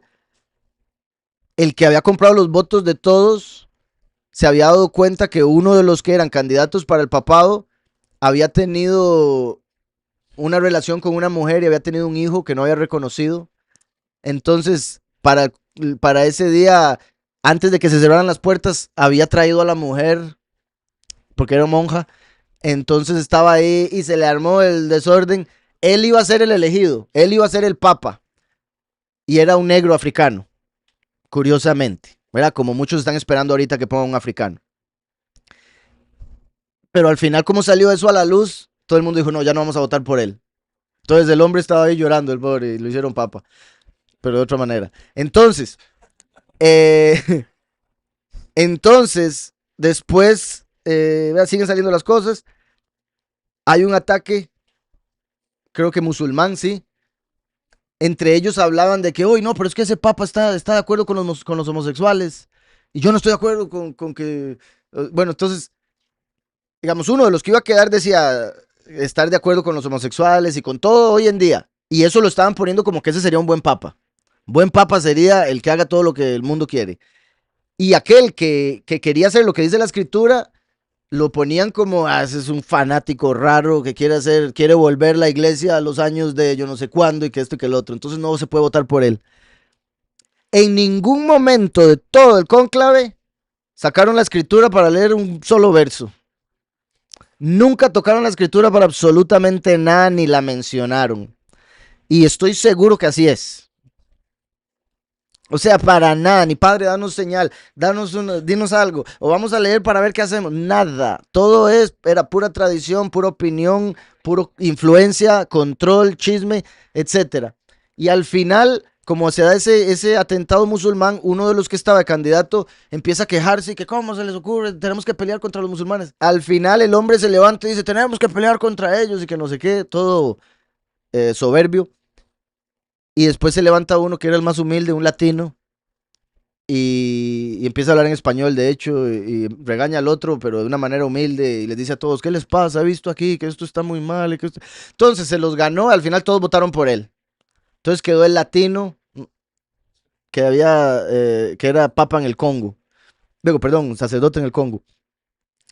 Y el twist que le hacen es que resulta cuando salen los trapos sucios de él, que hace unos meses había ido a Suiza, creo que era, a hacerse una operación porque resulta que tenía útero. O sea, no pusieron papa, pusieron mama. Entonces, yo creo que lo que en realidad era un hermafrodita.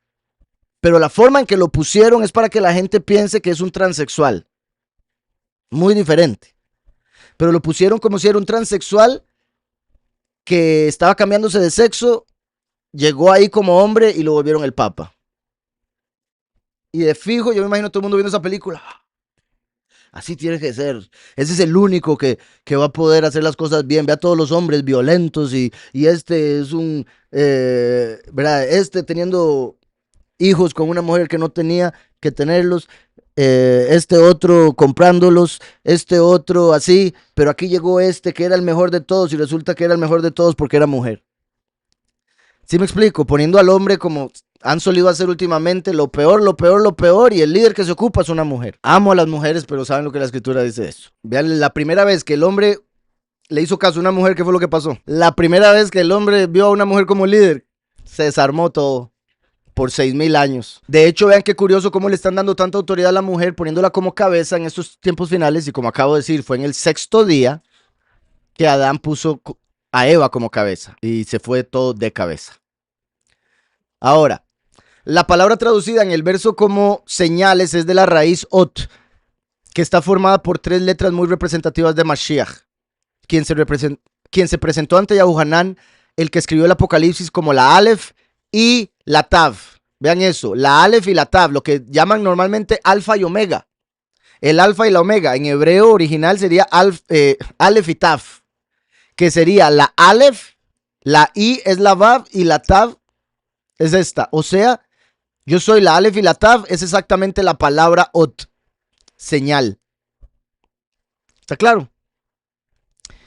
Lo cual erróneamente traducen como alfa y omega. No obstante, Yahushua habla hebreo. Y ese es el lenguaje original de la escritura. Por lo tanto, al entenderlo de la manera correcta, vemos que al decir esto habría utilizado las 3 letras de dicha palabra.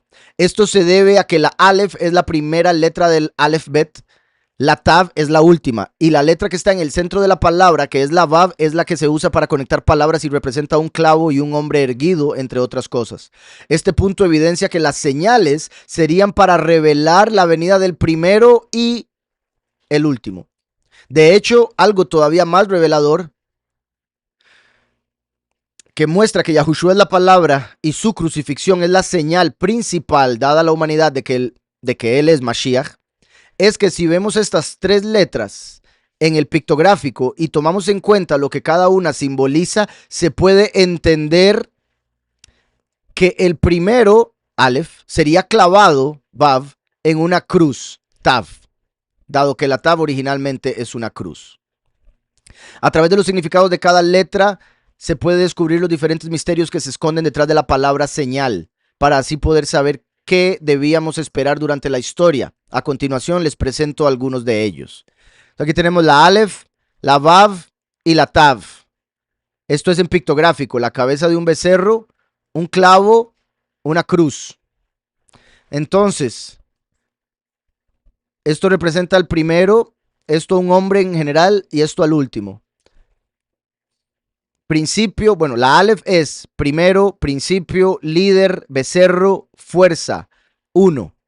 La Vav es hombre, firmeza, clavo, unión, pilar, valor numérico 6.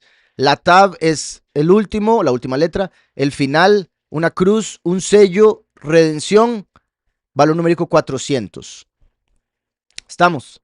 Entonces aquí se pueden unir palabras para determinar qué es lo que significa esta palabra. Recuerden que el hebreo se lee de derecha a izquierda. Entonces el primero vendría como hombre y después como el último. El principio de la firmeza para el final. El líder que fue clavado en la cruz. El becerro que trae la unión por medio del sello. La fuerza del pilar de redención. ¿Está claro? Aquí pongo varios. Número 1, el primero se hizo hombre y fue clavado a la cruz. Número 2, el primero es el líder que se une al hombre a través del sello del último. Número 3, el primero será unido al último. Número 4, el primero es el pilar de la redención. Número 5, la fuerza del hombre es el sacrificio en la cruz. Número 6, el becerro, descendiente de Efraín, será el hijo del hombre, el último. Y número 7, el último, el becerro trae la unión a través del sello.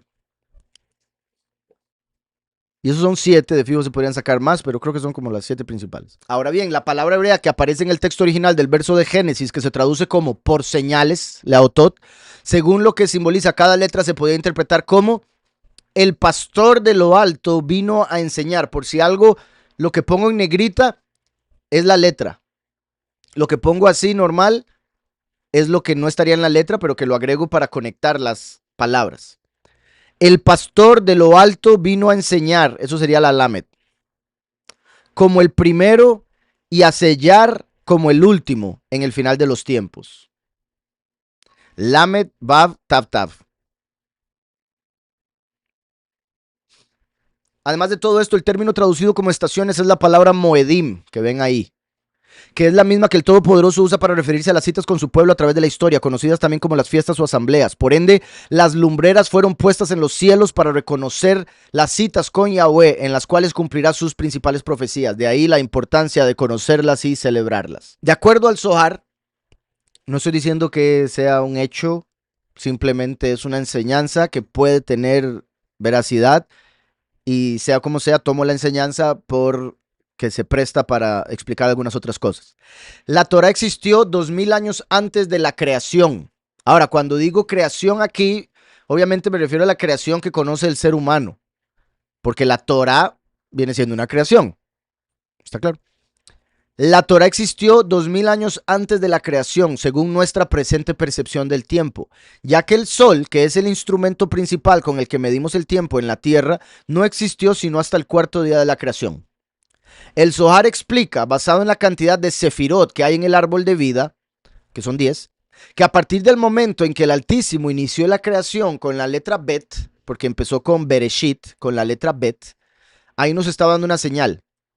El tiempo se empezó a contraer disminuyendo 10 veces cada vez que descendía un nivel, siendo así cualquier nivel una décima parte del nivel anterior. Por lo tanto, según esta interpretación, el primer día habría durado 200 años. Por la Bet sabemos que la base es 2. Entonces, si hubo 2000 años antes de la creación, 2000 años antes se escribió la Torá, y abuela escribió para después leerla, y cuando la leyó, con la confesión se manifestó. Cuando él dijo, hágase la luz. ¿Okay? Entonces, si 2000 años antes y Yahweh empieza la creación esta con una letra Bet, entonces son la base 2 y se iba disminuyendo en décimas partes. Entonces, 2000 años antes, el primer día habría durado 200 años, el segundo día habría durado 20 años, de lo que nosotros conocemos como años. El tercer día, 2 años. Y el cuarto día, en el que finalmente se crearon las lumbreras para medir el tiempo terrenal, 2 meses. A partir de ese momento, cada día habría sido de 24 horas. Según el Zohar. ¿Ok? Entonces, la Torah existió antes de la creación, 2000 años. ¿Ok? Recuerden que la creación, esta historia humana duraría 6 milenios, porque para Yahweh un día son como 1000 años. 6 milenios de historia humana, y el séptimo milenio sería el reposo, el Shabbat. 6 milenios de historia humana que se dividen en 2, 2 y 2. ¿Recuerdan? Los primeros 2000 años reinó la muerte. Los segundos 2000 años, la ley y los profetas. Los últimos 2000 años, el favor y la verdad. 2, 2, 2. Entonces, eso que vemos en el nuevo pacto le da fuerza a lo que dice el Zohar, de que entonces hubieran 2 antes. ¿Sí me explico? 2, 2, 2, 2. Ahora bien, la Torah existió antes de la creación 2000 años.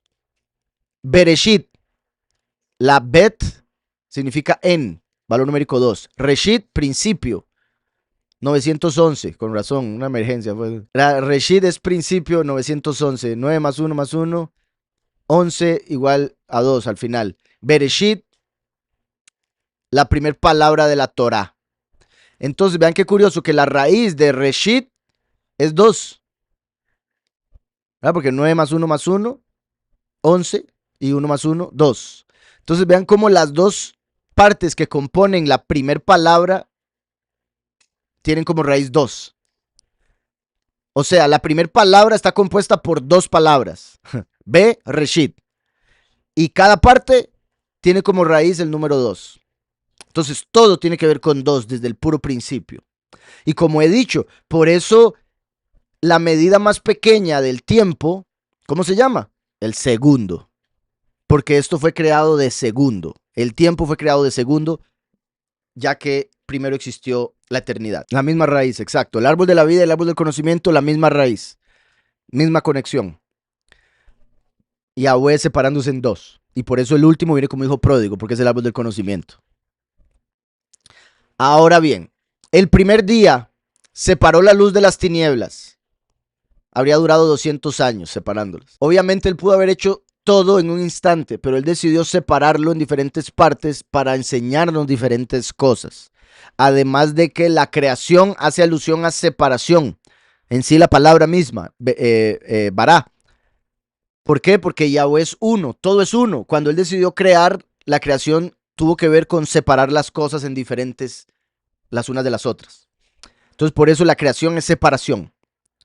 Separó la luz de las tinieblas, 200 años. Segundo día, dividió las aguas superiores de las inferiores con el firmamento, 20 años. Una vez más, dividir o separar.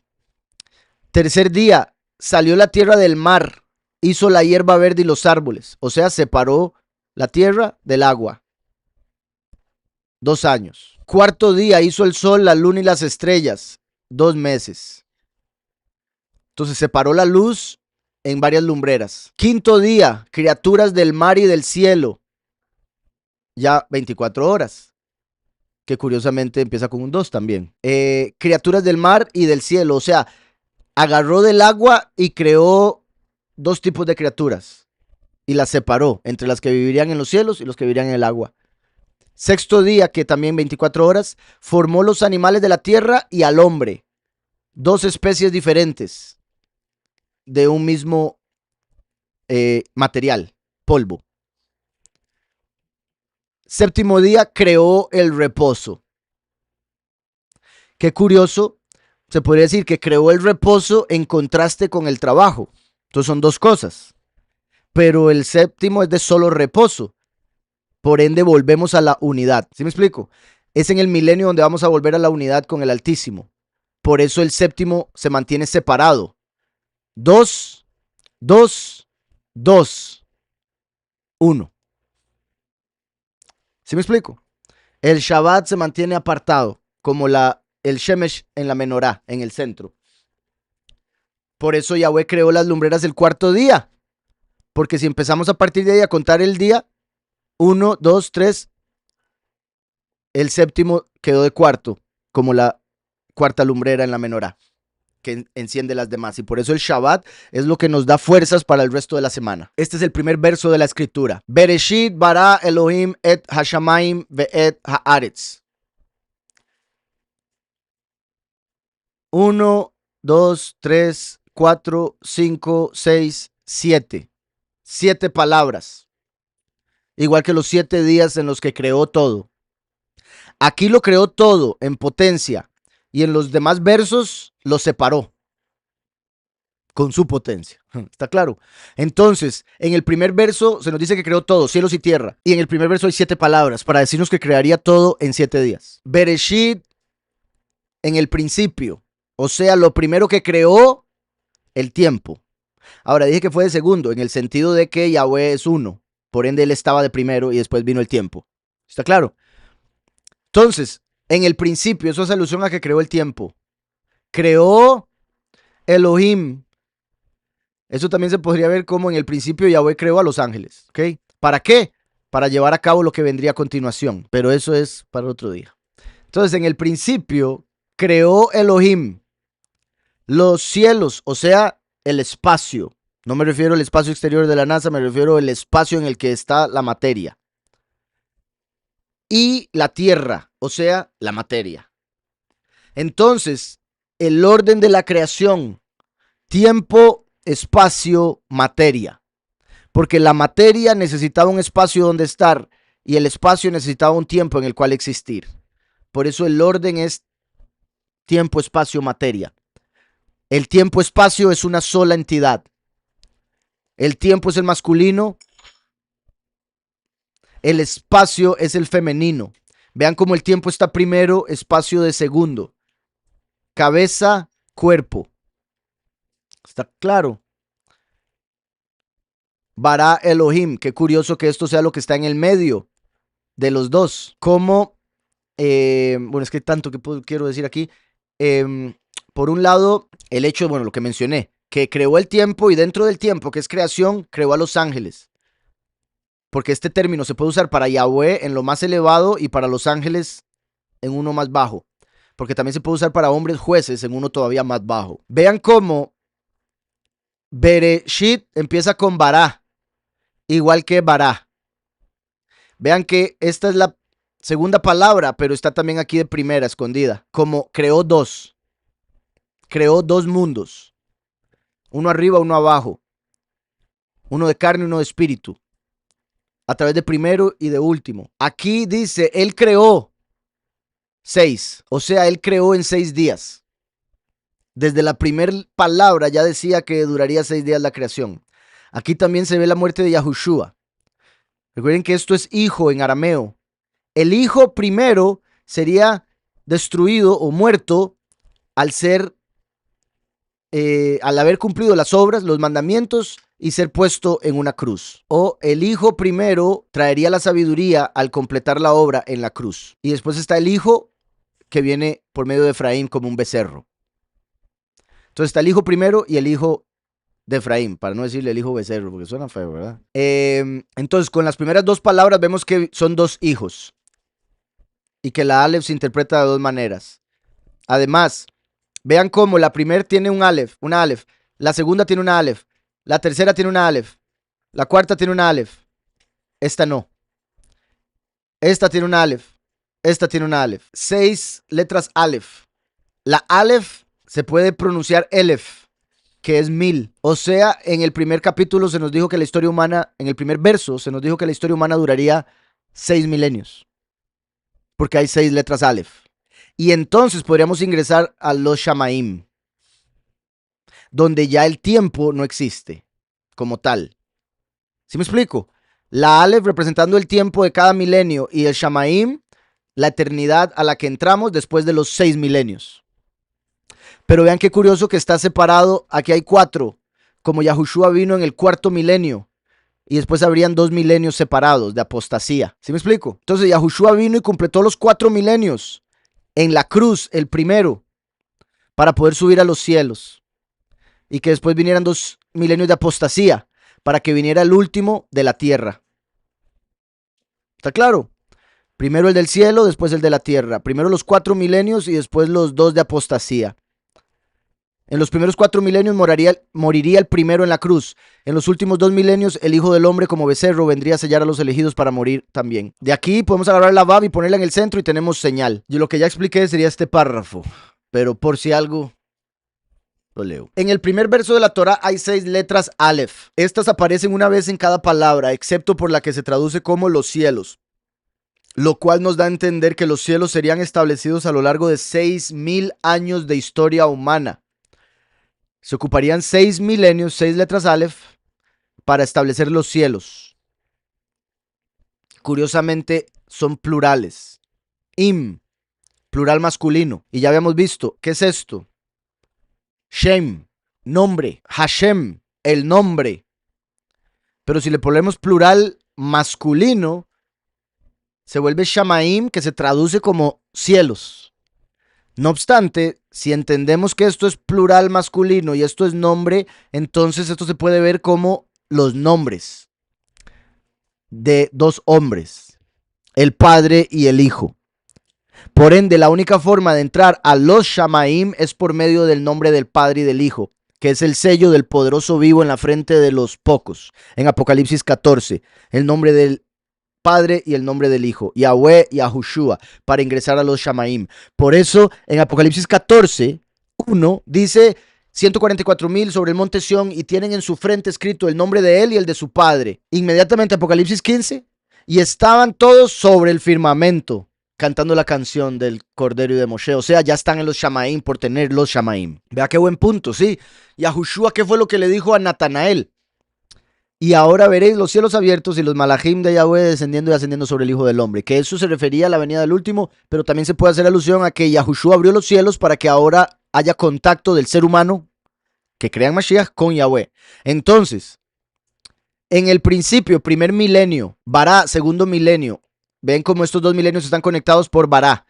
Eran de creación, eran de iniciación, de principio, de llenura, de llenar la tierra. De ser humanos y después de agua, porque se vio el diluvio. Entonces, vemos aquí representación de eso. Después, tercer milenio, viene cuando se dio la torre de Babel. Curiosamente querían ir a ver a Elohim y pelear con Elohim. Y vean que es la tercera palabra, Elohim. Y por eso Elohim descendió y vio lo que estaban haciendo y se trajo abajo la torre. Cambió los idiomas. Después se da la Torah, ¿verdad? Y la ley. Al final de lo cual viene Yahushua al cerrar el 4.º milenio. Y vean qué poderoso que la cuarta palabra para el 4.º milenio es el primero en la cruz. O sea, lo principal del 4.º milenio sería el cierre del mismo, cuando el Mesías moriría en la cruz. Y Yahushua dijo, ahora que él ya vino a morir en la cruz, veréis los cielos abiertos. Curiosamente, la quinta palabra, los cielos. Como que abrió los cielos Yahushua. Pero todavía faltaban 2 milenios. Esto era una señal, sería el 5.º milenio, se podría decir, por lo que hablábamos ahora. para que de la tierra salga el último. Ahora también, por si algo, vean cómo en los cielos tenemos a la derecha et y a la derecha ve'et, perdón, a la izquierda, como si fuera primero y último.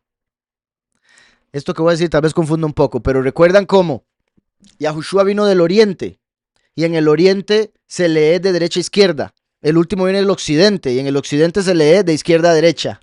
Entonces vean qué curioso si leemos de aquí para allá, pero después de él haber venido de aquí para allá, de izquierda a derecha, o sea, quinto milenio, sexto milenio. ¿En qué día?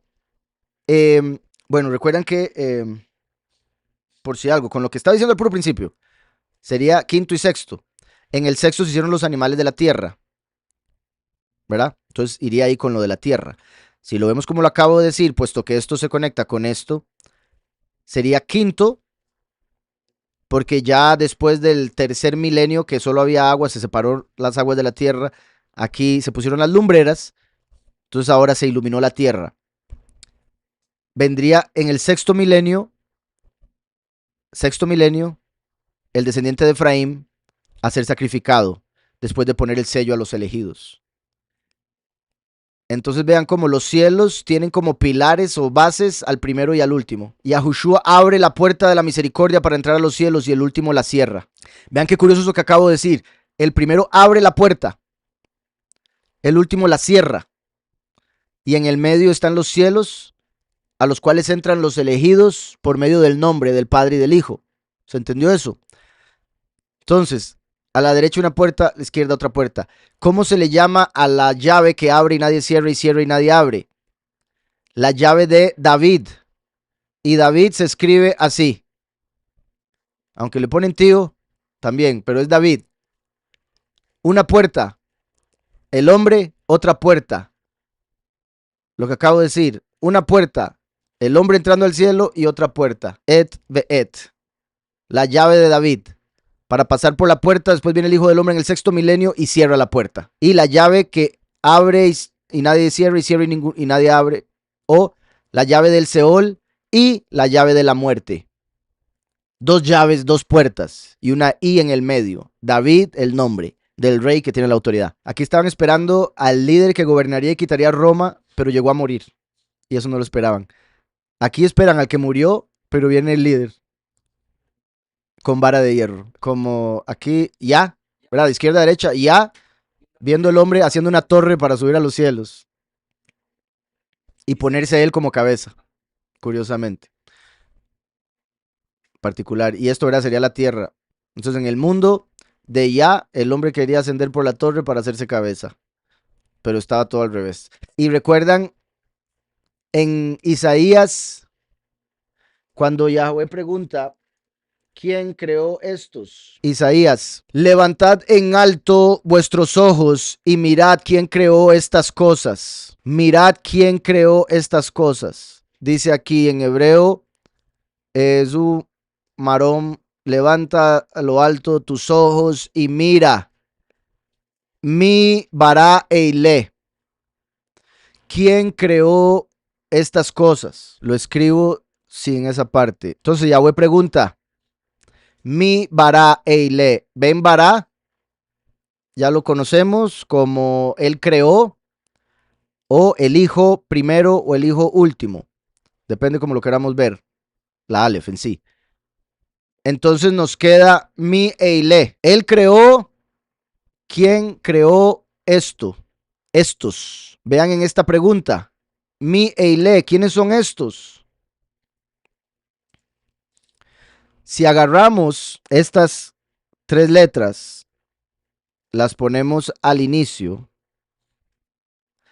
y agarramos la yud y la ponemos antes de la mem, tenemos Elohim. Recuerden que la mem final, cuando aparece al final, se tiene que dibujar diferente. Misma letra. Entonces, mi bara eile, Elohim. ¿Quién creó estos? Elohim los creó. En la pregunta está la respuesta. ¿Está claro? Y qué curioso que esté separada, como estábamos viendo Shamaín en medio, por la palabra bará. Y qué curioso que esto se lea de izquierda a derecha. ¿Sí me explico? Aquí. Mi punto es similar a lo que estábamos haciendo aquí. Volviendo a la palabra, leyendo la derecha, izquierda e izquierda, derecha. Mi, bara, eile. ¿Quién creó estos? Elohim. A través de su hijo, el primero. Porque todo fue creado por medio del Cordero. Él es la palabra. Y él dijo, hágase la luz. ¿Sí me explico? Entonces vean como, ¿quién creó estos? Los creó Elohim por medio de su hijo primero. Entonces, estas aparecen una vez en cada palabra, excepto por la que se traduce como los cielos, lo cual nos da a entender que los cielos serían establecidos a lo largo de 6000 años de la historia humana. Esto debido a que en hebreo mil, Eilef, se escribe igual que el nombre de la letra Aleph, pero se pronuncia Elef. Por lo tanto, en la letra se muestra que para Yahweh, que es uno, un día son como 1000 años, puesto que al ser la primera letra, tiene valor numérico 1, pero por su nombre representa el 1000.